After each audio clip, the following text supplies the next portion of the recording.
মানুষের মনের চাহিদা ওই বাচ্চার মতো, যেই বাচ্চা মায়ের বুকে দুধ পান করে। কথাটা খেয়াল করেন, অর্থাৎ বাচ্চা যেটা দুধ পান করে মায়ের, 2 বছর পূর্ণ হইলে মহিলারা যেই কোনো বাচ্চাকে জোর করে দুধ ছাড়ায়।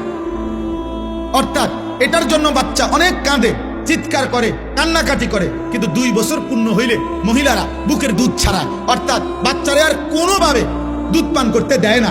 এটা যদি 2 দিন, 5 দিন, 15 দিন মহিলা জোর করে যদি চেষ্টা না করে, এই বাচ্চা কিতাবে লিখছে, এই বাচ্চা 12 বছরও যদি হয়ে যায়, মহিলা যদি জোর না করে তার দুধ না ছাড়ায়, তাইলে সে দুধ ছাড়বে না, সে বুকের দুধ পান করতে চাইবে।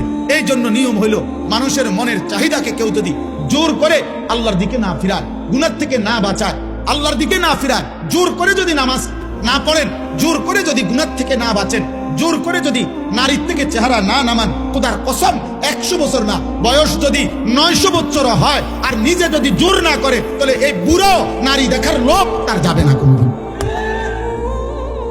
এই জন্য দেখবেন বহু বুড়া মানুষ আছে, বাঁকা হয়ে গেছে, কিন্তু বুড়া চা দোকানে বসে বসে রাক্ষসের মতো নর্তকীর নাচ দেখে। বুড়ার খাচ্ছ ভালো হয়েছে না কেন? ওই যে সে যে ধরে নাই নিজেকে, গুনার হাতে ছেড়ে দিছে। এই জন্য 60 বছর বয়স কিন্তু এখনো কথায় কথা গালি দেয়। 60 বছর বয়স এখনো কাঁচা মিথ্যা কথা কয়। 60 বছর বয়স এখনো সুদ খায়, কিস্তি নেয়। 60 বছর বয়স এখনো টেলিভিশনে নর্তকী দেখে। আপনার আড্ডি নাই, গিরাগাড়ি জোরাজারি, শরীরের কিচ্ছু নাই, আপনি কীর্তন বেরিয়ে দেখেন।